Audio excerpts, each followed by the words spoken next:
kunci surga adalah la ilaha illallah, atau dibalik, la ilaha illallah adalah kunci surga. Kita semua insya Allah ingin terhindar dari siksa neraka dan ingin masuk serta tinggal di surga ketika kita kelak dibangkitkan oleh Allah di alam akhirat. Dan kunci satu-satunya untuk masuk surga adalah pengakuan bahwa tidak ada Tuhan selain Allah, atau dalam bahasa Arab, la ilaha illallah. Ini sesuai dengan sabda Nabi yang diriwayatkan oleh Uthman bin Affan. Rasulullah bersabda, "Mamata wa huwa ya'lamu annahu la ilaha illallahu dakhalal jannah." Mamata, siapa yang meninggal dunia, wa huwa ya'lamu, sedangkan dia mengetahui. Coba, ini kata-katanya sedangkan dia mengetahui, bukan sedangkan dia mengatakan, ya, tapi mengetahui. Apa yang diketahui? Annahu la ilaha illallah, bahwa tidak ada Tuhan kecuali Allah. Dakhalal jannah, maka dia akan masuk ke surga. Jadi dengan demikian, la ilaha illallah adalah kunci masuk surga. Banyak orang beranggapan bahwa mengucapkan la ilaha illallah saja sudah cukup bagi mereka untuk memperoleh kunci surga, sehingga mereka merasa tidak perlu menindaklanjuti ucapan itu dengan tindakan yang mendukung ucapan tadi. Misalnya tindakan yang mendukung adalah dengan sholat, puasa wajib di bulan Ramadan, dan membayar zakat. Padahal hadis tersebut tadi tidak menggunakan kata kerja mengucapkan, tapi menggunakan kata kerja mengetahui. Kalau seseorang mengucapkan demikian disertai dengan pengetahuan, dia tentu meyakininya, dan dengan demikian dia jujur ketika mengucapkannya. Jujur karena apa yang dia ucapkan sesuai dengan apa yang dia fahami, dan dengan demikian maka dia akan meyakini hal itu. Kalau ucapan mereka sesuai dengan pikiran mereka, sesuai dengan perasaan mereka, maka mereka itu bisa dibilang meyakini. Dan kalau orang memenuhi hal itu, maka insya Allah orang itu akan terbebas dari neraka dan akan diizinkan untuk tinggal di surga. Ada hadis yang serupa yang mendukung itu, diriwayatkan oleh Anas bin Malik, bahwa Rasulullah SAW bersabda, "Ma min ahadin yashhadu alla ilaha illallahu wa anna Muhammadar Rasulullah sidqan min qalbihi illa harramahullahu 'alan nar." Tidak ada seseorang yang bersaksi. Nah, ini lebih lagi. Kalau tadi dengan mengetahui, tapi dengan bersaksi. Kalau bersaksi itu kan ada bukti.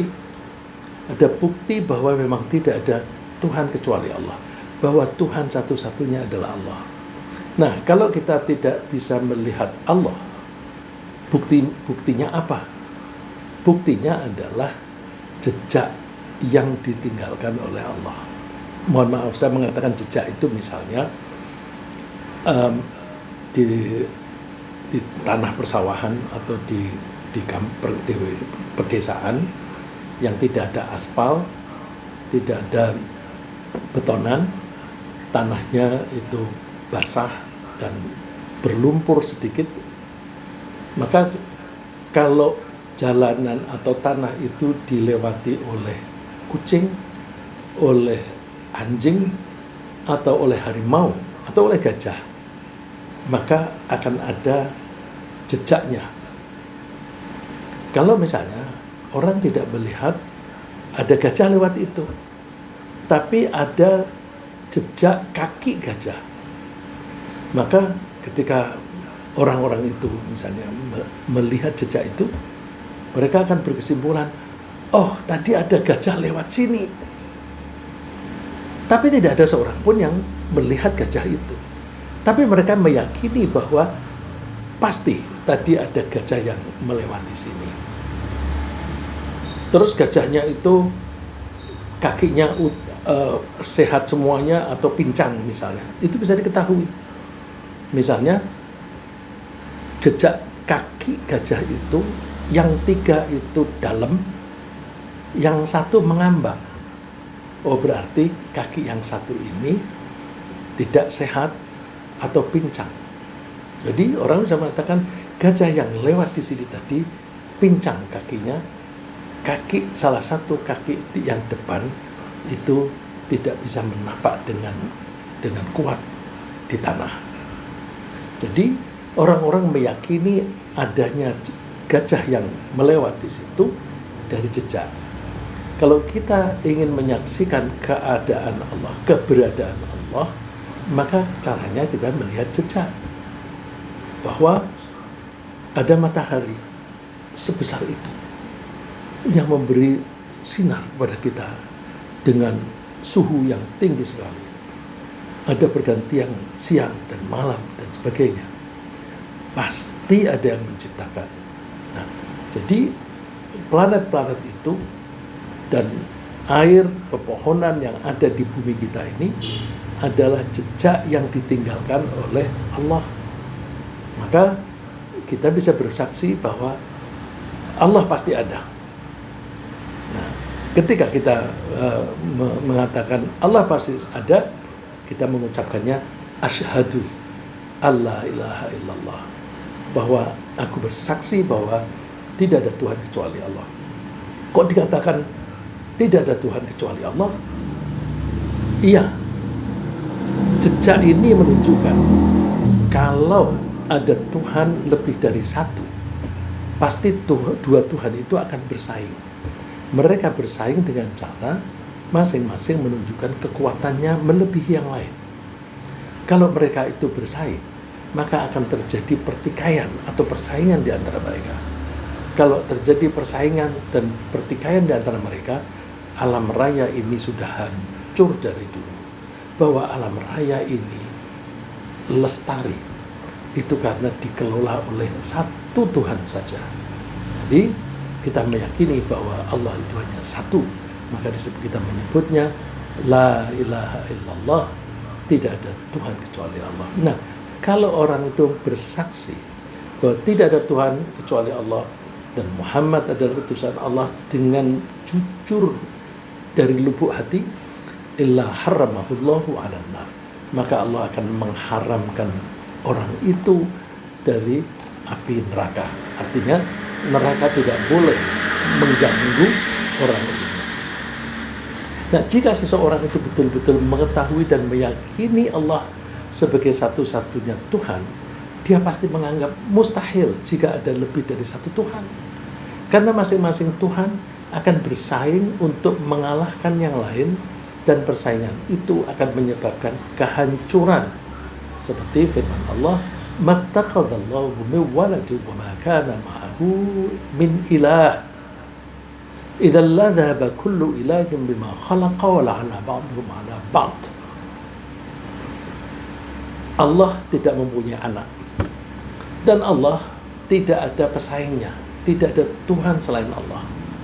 Seandainya ada Tuhan lagi selain Allah, maka masing-masing Tuhan itu akan menciptakan untuk menunjukkan kehebatan mereka, sehingga yang satu berusaha untuk mengalahkan yang lain. Subhanallah amma yasifun, maha suci Allah dari apa yang mereka ucapkan, yang mereka sifatkan. Jadi seorang yang mengenal Allah sebagai satu-satunya Tuhan pasti meyakini bahwa Allah tidak mungkin ada pesaingnya. Pesaing itu tidak hanya kualitasnya sebagai Tuhan. Dari penampilan saja juga tidak mungkin. Jadi kalau Tuhan itu satu, maka sifatnya pun hanya satu. Hanya Allah saja mempunyai sifat itu, dan cara bertindaknya juga berbeda dengan yang lain. Ya. Allah berfirman, laisa kamitslihi syai'. Tidak ada suatu apapun yang menyerupai Allah. Menyerupai dalam hal apapun. Jadi kalau ada orang mengatakan bahwa orang itu Tuhan, apalagi orang itu sudah mati, bahwa seseorang dianggap Tuhan aja itu sudah salah. Karena apa? Tidak mungkin yang namanya Tuhan itu penampilannya itu disaingi oleh yang lain. Apalagi manusia itu mati. Tidak mungkin Tuhan itu mati. Dan kalau Allah bertindak sesuatu, tidak mungkin bisa disaingi. Ya, contohnya misalnya, kita bisa melihat Allah menggambarkan dirinya bahwa Allah itu bisa melihat. Ya. Kelanjutan dari ayat laisa kamitslihi syai', tidak ada sesuatu apapun yang menyerupai Allah. Wa huwas samiul basir. Dan Allah itu maha mendengar dan maha melihat. Mendengarnya Allah tidak sama dengan mendengarnya kita. Kita bisa mendengar harus menggunakan alat telinga dan seperangkatnya. Kita bisa melihat dengan mata dan seperangkatnya. Allah tanpa mata, tanpa telinga, bisa melihat dan bisa mendengar. Dan penglihatan kita terbatas. Kita hanya bisa melihat sesuatu yang ada di permukaan. Begitu ditutup sesuatu, kita sudah tidak bisa melihat lagi. Maka kita bisa melihat apa yang ada di permukaan bumi. Tapi coba 5 cm aja dari permukaan bumi, kita sudah tidak tahu apa itu. Di situ ada apa. Kalau kita aduk, dia ada di permukaan, baru kita bisa melihat. Tapi kalau kita tidak ungkap itu, tidak akan ketahuan. Apalagi yang ada di tengah-tengah bumi, tidak mungkin kita bisa melihat atau mengetahuinya. Jadi itu salah satu contoh bahwa Allah mendengar, Allah melihat, tapi dengan cara yang berbeda dengan apapun. Nah, oleh karena itu tidak mungkin Allah itu dikatakan misalnya bersemayam, tinggal di satu tempat. Kalau kita butuh tempat, misalnya saya sekarang ini duduk di atas kursi, berarti saya membutuhkan kursi. Kalau tidak ada kursi, saya akan kacau untuk berbicara semacam ini. Kalau dikatakan Allah itu tinggal di satu tempat, berarti Allah membutuhkan tempat itu. Padahal tempat itu yang membuat Allah. Kalau tempat itu yang membuat Allah, lalu bagaimana Allah bertempat, di mana Allah bertempat sebelum barang itu dibuat oleh Allah? Nggak mungkin. Kalau Allah butuh tempat, Allah berarti lemah karena dia membutuhkan sesuatu yang lain. Ya. Jadi Allah itu satu-satunya yang wujud sebagai Tuhan dan satu-satunya yang bisa berbuat seperti itu. Orang lain tidak akan bisa berbuat seperti Allah. Jadi Allah itu tunggal wujudnya, tunggal perilakunya, dan tunggal sifat-sifatnya. Allah juga satu-satunya yang maha perkasa, sehingga dia tidak mungkin tertimpa sifat yang melemahkannya. Kelemahan itu macam-macam. Misalnya, kalau kita ngantuk, itu lemah, karena dalam keadaan ngantuk pikiran kita tidak sempurna. Dalam keadaan ngantuk kita tidak bisa melihat dengan baik, tidak bisa bekerja dengan baik. Kalau Allah dikatakan ngantuk, berarti Allah lemah. Ya. Apalagi tidur. Kalau orang sedang nyetir, ngantuk atau tidur, dia bisa kehilangan kendali, mobilnya bisa nabrak. Kalau Allah itu ngantuk saja, 1 detik saja, bagaimana peredaran alam raya ini, peredaran planet-planet ini akan tabrakan semua. Oleh karena itu, tidak mungkin Allah itu mati, tidak mungkin Allah itu menderita atau menderita kekurangan apapun, dan tidak mungkin Allah itu kurang cerdas dan sebagainya. Ya. Itu digambarkan di ayat kursi yang kita insya Allah umumnya hafal. Ya. Allahu la ilaha illahu, Allah adalah satu-satunya yang tiada Tuhan kecuali Dia. Al-Hayyul Qayyum, Allah itu maha hidup dan Allah itu maha mandiri, berdiri sendiri, tidak dipengaruhi oleh yang lain. La ta'khudhuhu sinatu wa la naum, Allah itu tidak tertimpa rasa ngantuk atau tidur. Lahu ma fis samawati wa ma fil ard, semua yang ada di langit dan di bumi itu hanya milik Allah. Karena apa? Yang menciptakan semuanya ini Allah, maka semuanya adalah milik Allah. Karena Allah satu-satunya yang mempunyai kekuasaan, maka yang bisa memberi pertolongan juga hanya Allah. Oleh karena itu, tidak ada orang yang bisa memberi pertolongan kecuali atas izin Allah. Man dzalladzi yashfa'u 'indahu illa bi'idznih. Tidak ada orang yang bisa memberi pertolongan di sisi Allah kecuali atas izin Allah. Jadi Nabi Muhammad insya Allah besok akan menolong umatnya. Tapi siapa yang ditolong? Ya orang-orang yang Allah izinkan untuk ditolong. Siapa orang yang diizinkan untuk ditolong oleh Rasulullah? Yaitu orang yang meyakini la ilaha illallah, tidak ada Tuhan kecuali Allah. Ya'lamu ma baina aydihim wa ma khalfahum, Allah itu mengetahui semua yang ada di depan orang, di depan mereka dan di belakang mereka. Jadi di depan kita, di depan manusia, di belakang kita, Allah tahu semuanya. Tidak ada yang kelewat. Beda dengan kita hanya bisa melihat apa yang di depan kita, itu pun tidak sempurna. Wala yuhituna bi syai'in min 'ilmihi illa bima syaa. Dan orang-orang berusaha mengetahui tentang Allah, tentang seluk-beluk Allah, nggak mungkin bisa mengetahui seluruhnya. Bagaimana bisa mengetahui tentang Allah segala seluk-beluknya secara sempurna? Kita melihat saja juga tidak bisa. Dan jangankan melihat Allah sendiri, kita melihat semua makhluknya saja itu tidak mungkin. Yang kita bisa melihat hanya sebagian dari makhluknya. Wasi'a kursiyyuhu samawati wal ard, kursi Allah itu mencakup langit dan bumi. Loh, ini kok kursinya Allah? Kalau tadi dikatakan laisa kamitslihi syai', tidak ada suatu apapun yang menyerupai Allah, berarti kursi di sini tidak diartikan secara harfiah. Kalau diartikan secara harfiah, kursi itu adalah tempat duduk. Kalau diartikan ini tempat duduk, berarti Allah itu membutuhkan tempat duduk. Kalau Allah membutuhkan tempat duduk, berarti Allah itu lemah atau menyerupai makhluknya, dan itu mustahil. Oleh karena itu, kalau kita mendapatkan kata-kata yang kalau diartikan secara harfiah itu tidak masuk akal, maka kita menerjemahkannya secara kias. Ya. Wala ya'uduhu hifdhuhuma, dan tidak ada yang wala ya'uduhu hifdhuhuma, dan tidak ada yang merasa berat.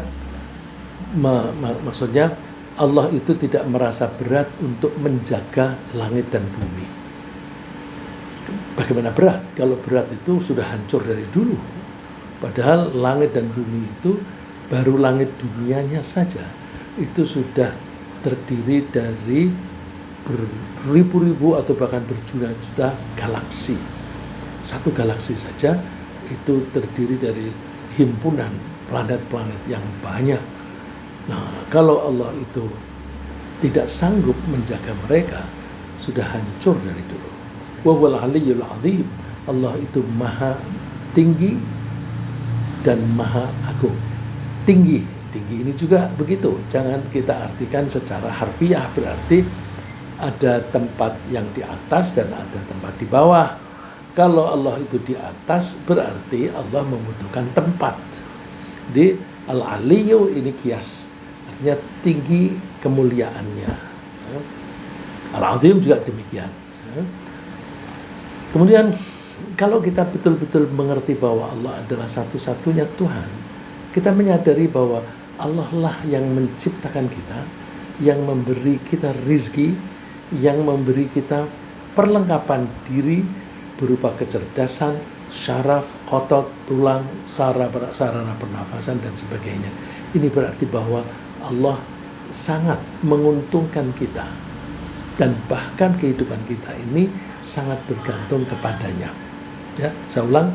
Jadi Allah itu satu-satunya Tuhan yang menciptakan, dan Allah kalau menciptakan itu biasanya merawat.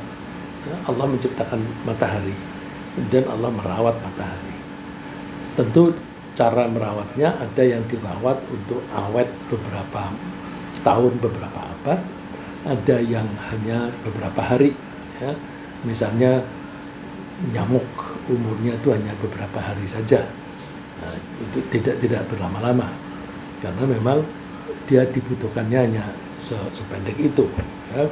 Terus kemudian Allah merawat, Allah menciptakan tanaman. Ketika Allah menciptakan tanaman, Allah juga merawat. Merawatnya gimana? Dengan mekanisme, dengan sistem. Allah memberi hujan sehingga tanaman-tanaman itu bisa subur. Bukan hanya hujan, Allah juga memberi sinar matahari sehingga pepohonan ini mendapatkan energi. Di samping itu, Allah membuat tanah itu gembur. Supaya tanah itu tidak keras, supaya gembur, Allah menciptakan cacing-cacing yang berfungsi antara lain untuk menggemburkan tanah, membuat tanah itu subur. Nah, itu bukti bahwa Allah itu merawat. Begitu pula ketika Allah menciptakan kita, Allah itu merawat kita. Tapi merawatnya itu dengan mekanisme, dengan sistem. Kita butuh energi yang berupa oksigen. Lalu Allah memberi kita sistem pernafasan. Dengan pernafasan itu kita bisa menghirup energi dan baru bisa menghirup oksigen. Misalnya oksigen ditangkap oleh darah kita, bagaimana darah itu bisa menangkap, itu mekanismenya semua Allah yang menciptakan. Jadi Allah itu ketika menciptakan, sekaligus Allah itu merawat. Kemudian kalau kita itu betul-betul menyadarinya semacam itu, bahwa kita ini tidak mungkin hidup tanpa dibantu oleh Allah, maka sewajarnya kita merasa berhutang budi kepada Allah. Kalau kita merasa berhutang budi kepada Allah, mestinya kita akan muncul rasa syukur, rasa terima kasih kepada Allah. Dan kalau kita betul-betul bersyukur, maka kita akan mencintai Allah. Selama ini, apakah kita sudah mencintai Allah? Kebanyakan orang tidak mencintai Allah karena tidak kenal. Oleh karena itu, mengenal Allah itu penting. Dan pagi ini kita mencoba, kita mengenal sebagian dari sifat Allah, yaitu keesaan Allah.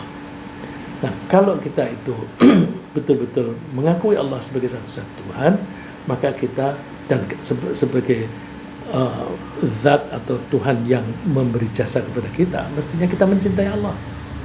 Kalau ada orang tidak mencintai, maka dia tidak paham dan dia tidak akan taat kepada Allah.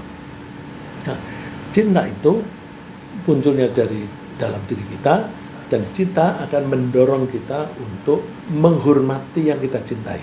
Ya. Bukan hanya menghormati, kita juga akan tunduk patuh kepada yang kita cintai. Kita bisa mempunyai rasa cinta, kebalikannya benci. Orang kalau mencintai sesuatu atau mencintai orang, dia ingin dekat dengan yang dia cintai. Misalnya, seorang laki-laki mencintai seorang wanita. Karena cintanya, maka laki-laki ini ingin wanita itu dekat. Supaya bisa dekat gimana? Dinikahi, supaya boleh diajak pulang. Begitu pula kalau barang. Kalau ada seseorang mencintai perhiasan yang indah, maka orang itu ingin membawa pulang perhiasan itu dari toko ke rumah. Caranya gimana? Dibayar supaya boleh diambil. Ya. Jadi rasa cinta itu akan mendorong kita untuk mendekat. Dan cinta itu menimbulkan rasa takut. Takut apa? Takut kehilangan. Kalau orang itu mencintai perhiasan itu yang harganya mahal, maka dia kalau misalnya mau masuk ke toilet di mall atau tempat umum, dia akan hati-hati, tidak akan menaruh sembarangan, karena kalau ditaruh sembarangan bisa hilang. Nah, orang yang mencintai barang semacam itu akan takut kehilangan. Kalau kita mencintai Allah, maka kita akan takut kehilangan Allah. Kehilangan Allah itu gimana? Beda dengan perhiasan. Kalau perhiasan itu hilang, itu perhiasan dibawa kabur ya orang. Tapi kalau Allah, sebenarnya Allah itu tidak akan pergi kemana-mana. Kalau kehilangan Allah itu artinya kehilangan dari kasih sayangnya Allah. Nah, kalau kita mencintai Allah, kita ingin dekat dan ingin disayangi oleh Allah. Karena kita ingin disayangi Allah, kita akan nurut, tunduk, patuh kepada Allah. Kalau orang yang mencintai Allah itu kemudian membangkang, dia sebelum membangkang udah ketakutan. Kalau aku membangkang, nanti aku dibenci oleh Allah. Kalau aku dibenci, nanti aku menjadi jauh dari Allah. Maka orang yang mencintai Allah, otomatis dia akan takut kepada Allah. Tapi takutnya berbeda dengan takutnya kepada singa atau harimau. Kalau takut kepada singa, harimau, kita berusaha menjauh. Tapi kalau takutnya kepada Allah, bukan menjauh, tapi mendekat.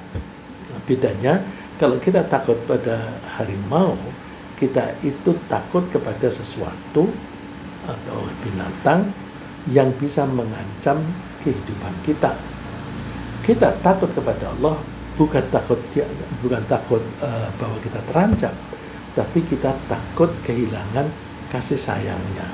Maka kalau dibilang takut kepada matahari, kepada harimau, kita menjauh. Tapi kalau takut kepada Allah, kita mendekat. Kita mendekat karena kita ingin selalu berdekatan dengan Allah, ingin berdekatan karena rasa cinta. Ya. Jadi takutnya kita kepada Allah adalah impact atau imbas dari cinta kita kepada Allah. Kalau kita berhasil jatuh cinta kepada Allah, kita pasti akan selalu merindukannya. Dan otomatis kita akan takut kepadanya karena cinta mendorong kita untuk selalu dekat dengannya dan sekaligus mengharapkan surganya. Sedangkan takut mendorong kita untuk berhati-hati dalam menjaga hubungan baik dengannya. Kita berhati-hati jangan sampai kita kehilangan kasih sayang Allah. Dan jangan sampai kita ini masuk ke neraka Allah. Dengan demikian, sebagai implementasi dari La ilaha illallah, itu kita takut hanya kepada Allah. Kalau belum sampai kita takut kepada Allah, berarti kita belum menghayati La ilaha illallah dengan baik. Ya. Otomatis ya, orang kalau sudah mengakui Allah Tuhan hanya Allah, maka dia takutnya hanya kepada Allah, karena yang namanya Tuhan itu kan perkasa.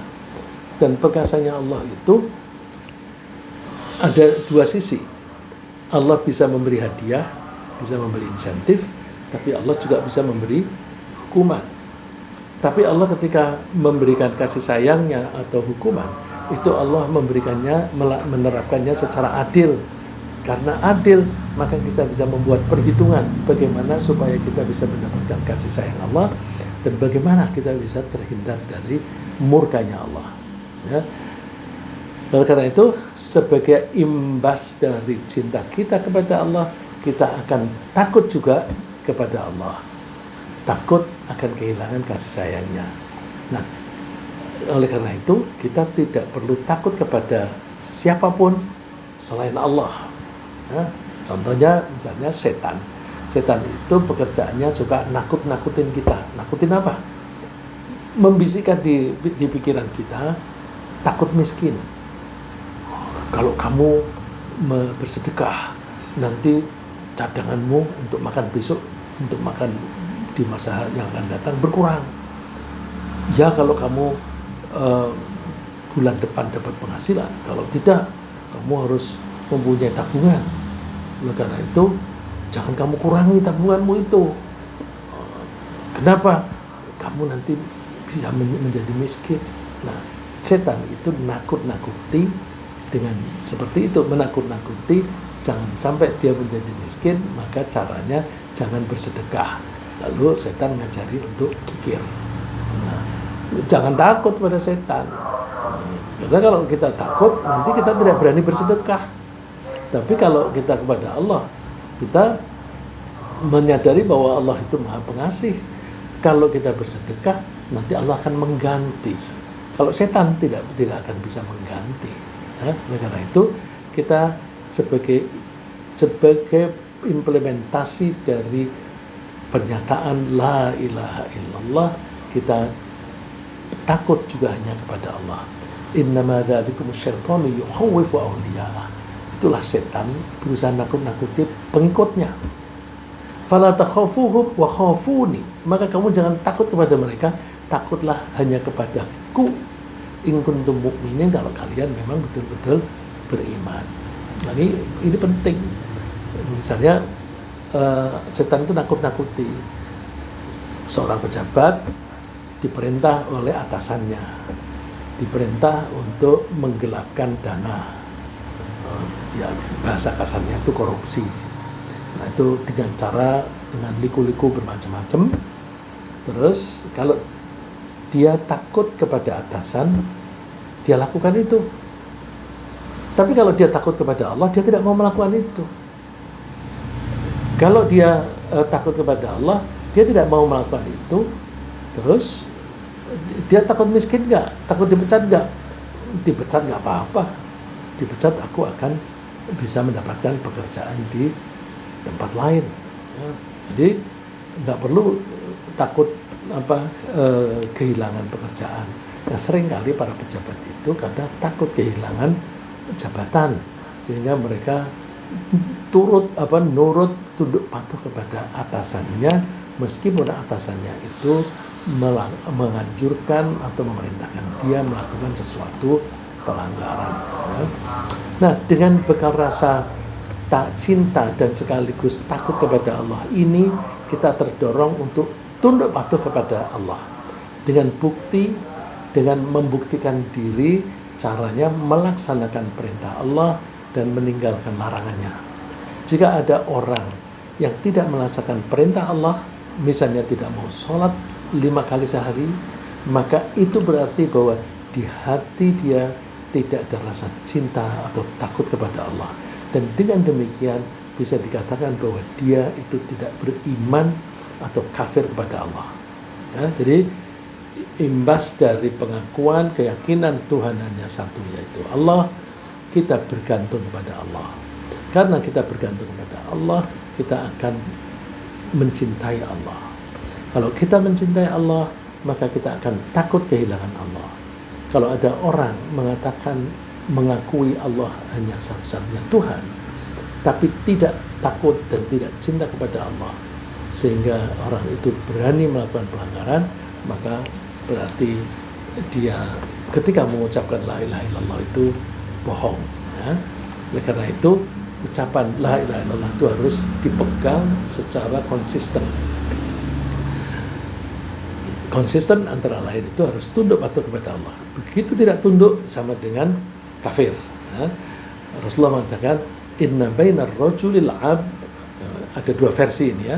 Ada yang kalimatnya itu inna bainar rajuli, ada yang menerangkan inna bainal abdi. Kalau pakai ar-rajuli, sesungguhnya di antara seseorang. Kalau al-abdi, sesungguhnya di antara seorang hamba. Wa bainas syirki wal kufri, dan di antara kemusyrikan dan kekafiran. Tarkus sholah adalah meninggalkan sholat.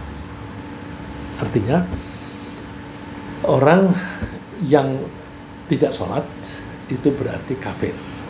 Nah, maka hadis ini menunjukkan bahwa orang yang mengatakan la ilaha illallah saja tapi tidak sholat, itu belum dikatakan orang Islam.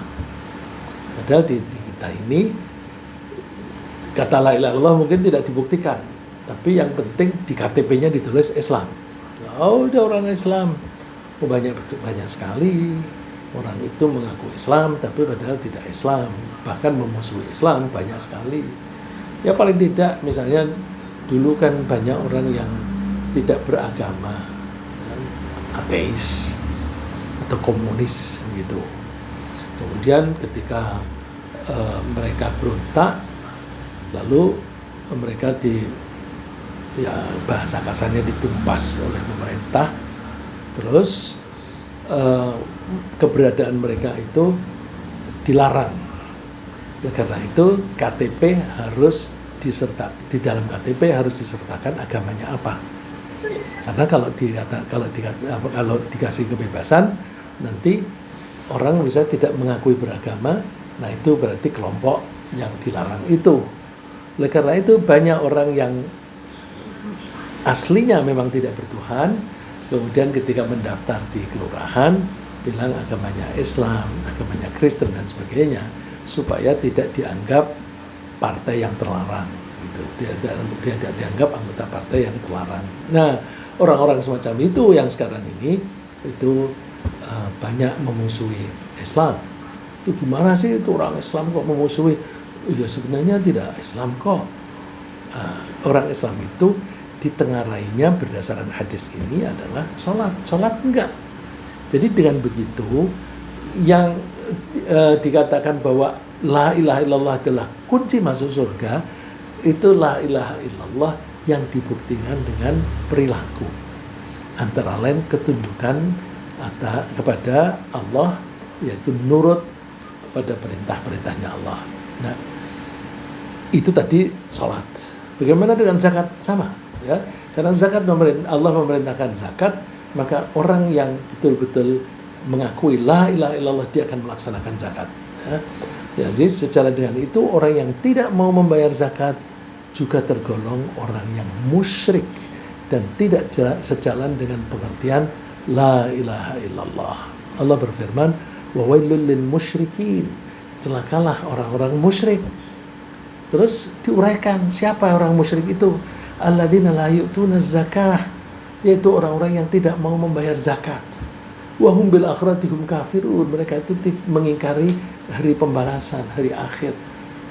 Kalau orang bilang orang itu misalnya tidak membayar zakat lalu mengakui bahwa aku percaya besok ada hari kiamat, aku percaya besok ada pembalasan, itu kan omongan saja.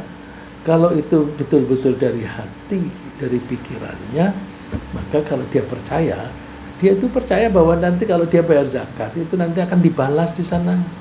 Kalau dia tidak mau mengeluarkan zakat padahal dia wajib zakat, dia akan tersiksa di neraka. Jadi kalau dia mengakui la ilaha illallah, omongannya bilang la ilaha illallah, tapi nyatanya tidak membayar zakat, itu kafir juga, kafir dan musyrik. Kok bisa dikatakan musyrik? Iya, orang yang kikir itu kan ragu-ragu bahwa kalau ini aku sedekahkan, aku besok makan apa? Berarti orang itu menganggap bahwa yang bisa memberi kehidupan pada dia adalah harta. Padahal banyak orang hartanya banyak, asetnya triliunan, mati juga. Banyak orang yang tidak punya harta tapi nggak mati-mati. Jadi kehidupan dan kematian itu tidak ditentukan oleh seberapa banyak orang itu mempunyai harta. Tapi banyak orang bilang, aku masih punya uang sekian puluh juta, berarti aku masih bisa hidup sekian bulan. Masih hidup sekian bulan karena masih punya harta sekian, punya tabungan sekian. Itu berarti dia menganggap bahwa yang bisa membuat dia bertahan hidup adalah tabungannya. Padahal kalau bilang la ilaha illallah, yang bisa membuat dia kekal, membuat dia survive adalah Allah. Oleh karena itu orang yang kikir sebenarnya dia itu kafir. Wa wailul lil musyrikin alladzina la yu'tuna zakata wa hum bil akhirati hum kafirun. Celakalah orang-orang musyrik yang yaitu orang-orang yang tidak mau membayar zakat dan mereka mengingkari hari akhir. Dengan penjelasan hadis dan ayat tersebut kita bisa memahami mengapa orang-orang yang tidak melaksanakan perintah-perintah Allah termasuk sholat 5 kali sehari, akan dipersilahkan tinggal di neraka kelak di akhirat. Ya, ini ada orang yang bisa menemui orang-orang kafir, orang-orang yang pendusta, pendosa. Pendosa itu bahasa Arabnya ajroma. Al-mujrimun, orang-orang yang suka berbuat dosa. Al-mujrimun, berbuat dosanya itu biasanya merugikan orang lain. Kalau orang itu merugikan orang lain, maka orang itu disebut jahat. Nah, orang yang berkali-kali melakukan perbuatan untuk merugikan orang lain, maka orang itu disebut penjahat. Jadi al-mujrimin di sini bisa juga diartikan para penjahat. Nah, orang-orang neraka, orang-orang yang calon penghuni surga bisa bertanya kepada orang-orang yang di neraka. Yatasaaluna 'anil mujrimin, mereka bertanya-tanya tentang orang-orang yang pendosa atau penjahat. Masalakakum fi saqar? Apa yang menyebabkan kamu tinggal di neraka Saqar ini? Mereka menjawab, qalu lam naku minal mutasaddiqin. Kami dulu tidak mau membayar zakat, tidak mau bersedekah. Jadi orang yang tidak bersedekah masuk neraka. Berarti orang itu ketika mengucapkan la ilaha illallah tidak jujur. Ya. Walam naku nut'imul miskin, dan kami tidak mau memberi makan kepada orang miskin. Wa kunna nakhudhu ma'al khaidin. Kami dulu juga suka ngobrol-ngobrol yang tidak benar, yang jahat, ya, termasuk suka membuat hoax, ya. Suka membuat hoax itu tempatnya neraka. Maka kita hati-hati dengan informasi di WA atau Facebook atau dari manapun media sosial. Kalau ada kebohongan, kita jangan mudah percaya. Kalau ada pengiriman itu jangan mudah percaya dan jangan mudah disebarluaskan kepada orang lain, karena kalau itu disebarluaskan, orang itu bisa termasuk wa kunna nakhudhu ma'al khaidin, tempatnya neraka. Na'udzubillah. Demikian juga orang yang tidak mau menunaikan zakat akan memperoleh siksaan di akhirat karena kekikirannya itu. Kekikirannya menyebabkan dia disiksa di neraka, dan mereka akan disiksa dengan perhiasannya itu, dengan hartanya itu sendiri. Allah wanti-wanti, wala yahsabanna alladziina bakhaluna bima aataahumullahu min fadlihi wa khairan lahum. Jangan mengira orang-orang yang kikir itu akan baik bagi mereka. Jadi kalau orang diberi karunia Allah, bisa berupa harta, bisa berupa jabatan, kemudian mereka tuh kikir, mereka jangan mengira bahwa kekikiran itu baik bagi mereka. Bal huwa syarrul lahum. Kekikiran itu buruk untuk mereka. Kenapa? Sayutawwaquna ma bakhiru bihi yaumal qiyamah. Kekikiran mereka itu nanti akan digunakan, misalnya dalam bentuk harta itu akan dipanaskan dan dikalungkan di leher orang yang kikir tadi. Jadi kalau misalnya berupa uang, gimana? Uang itu nanti akan diwujudkan dalam bentuk logam yang dipanaskan kemudian dikalungkan. Masya Allah, na'udzubillah, ya. Jadi kalau kita mengakui tidak ada Tuhan kecuali Allah, maka kita meyakini bahwa rezeki kita dijamin oleh Allah. Kita hidup mengandalkan Allah, bukan mengandalkan pada duit. Maka kalau kita mempunyai kelebihan, jangan kikir, tapi kita bagi-bagi. Mumpung kita masih punya duit. Karena kalau kita sudah tidak punya kelebihan, kita tidak bisa bersedekah lagi. Bahkan kita boleh menerima zakat. Ya, karena itu kita selalu memanfaatkan mumpung tadi. Mumpung aku masih kuat, aku mau sholat berjamaah di masjid. Mumpung aku punya duit cukup, masih punya tenaga, aku mau pergi haji, aku mau pergi umroh. Mumpung aku punya uang lebih banyak daripada yang saya butuhkan, aku bersedekah. Ya. Sebagai kesimpulan, orang yang jujur ketika menyatakan la ilaha illallah pasti bersedia membuktikan keyakinannya itu dengan mengerahkan semua sumber daya yang dimilikinya. Sumber daya berupa apa itu? Semuanya, termasuk kecerdasannya, tenaganya, hartanya, itu semuanya dikerahkan untuk berjuang di jalan Allah. Berjuang di jalan Allah itu dimulai dari melaksanakan perintah-perintah Allah, karena melaksanakan perintah Allah itu tidak ringan. Ya. Sholat 5 kali itu berjuang, karena sholat itu berat. Buktinya apa? Orang di antara 1.000 orang yang mengaku beragama Islam, yang mengaku mengucapkan la ilaha illallah, yang sholat berapa persen?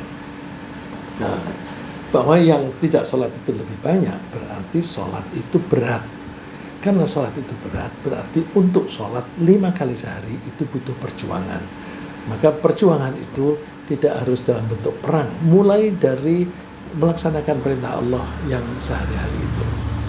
Nah, kalau orang itu benar-benar jujur ketika mengucapkan la ilaha illallah, maka dia akan memenuhi kriteria ayat ini. Ya. Innamal mu'minuna alladzina amanu billahi wa rasulihi tsumma lam yartabu. Sesungguhnya orang yang betul-betul beriman adalah orang yang mengimani Allah dan Rasulnya. Setelah itu tsumma lam yartabu, mereka tidak ragu-ragu. Nah, ketidakragu-raguan itu kan berarti yakin. Ketidakragu-raguan dan atau keyakinannya itu harus dibuktikan dengan cara wajahadu bi amwalihim wa anfusihim fi sabilillah.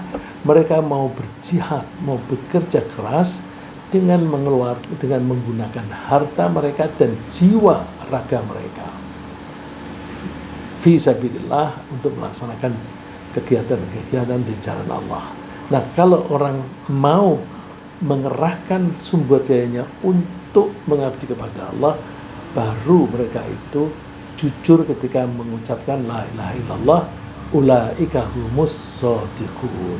Mereka itu adalah orang-orang yang jujur ketika mengatakan beriman. Nah, untuk membuktikan kejujuran ini, untuk membuktikan kejujuran ketika mengaku bahwa Allah sebagai satu-satunya Tuhan, maka kita mesti melakukan apapun. Ketika kita melakukan apapun, tujuannya hanya satu, yaitu untuk menyenangkan Allah atau untuk mencari ridho Allah. Ya. Jadi ini idealnya atau bukti finalnya adalah bahwa kalau kita itu betul-betul jujur ketika mengucapkan la ilaha illallah, maka apapun yang kita lakukan semuanya hanya untuk mengabdi kepada Allah. Nah, demikian kita hidup untuk Allah, kita bekerja untuk Allah, bahkan kita mati juga untuk Allah. Nah, terus itu bisa kita nyatakan sebagaimana yang dibimbingkan oleh Allah di Al-Quran. Qul inna salati wa nusuki wa mahyaya wa mamati lillahi rabbil alamin. Katakan, ini berarti kan Allah membimbing kita, mengajari kita. Katakan, sesungguhnya sholatku, semua ibadahku, bahkan hidupku dan matiku, semua adalah milik Allah. Allah ini Rabbil Alamin yang menciptakan dan mengelola alam raya. La syarikalah, tidak ada sekutu bagi Allah. Wa bidzalika umirtu wa ana awwalul muslimin. Dan demikian itulah karena saya diperintah. Jadi kita diperintah untuk berserah diri kepada Allah. Apapun yang kita lakukan hanya untuk Allah. Hidup kita semuanya hanya untuk Allah, bahkan mati kita juga hanya untuk Allah. Mudah-mudahan penghayatan la ilaha illallah ini membuat kita betul-betul beriman kepada Allah, dan kita jujur ketika mengucapkan la ilaha illallah. Kita buktikan dengan konsistennya perilaku kita dengan ucapan la ilaha illallah. Ringkasnya apa yang kita bahas pagi ini, bahwa kunci masuk surga adalah pengetahuan dan keyakinan bahwa tiada Tuhan selain Allah. Tidak ada yang menyerupai Allah secara zat, sifat, dan perbuatan. Orang beriman pasti mencintai dan takut serta tunduk patuh hanya kepada Allah saja. Keimanan seseorang bisa ditengarai dengan tunduk kepada Allah, antara lain sholat 5 kali sehari, puasa di bulan Ramadan, dan zakat. Orang beriman pasti tidak ragu-ragu. Ketidakragu-raguan itu dibuktikan dengan berani mengerahkan seluruh sumber dayanya untuk berjuang di jalan Allah. Semoga Allah membimbing kita dalam mengukuhkan iman berdasarkan pengakuan bahwa tidak ada Tuhan selain Allah. La ilaha illallah. Amin.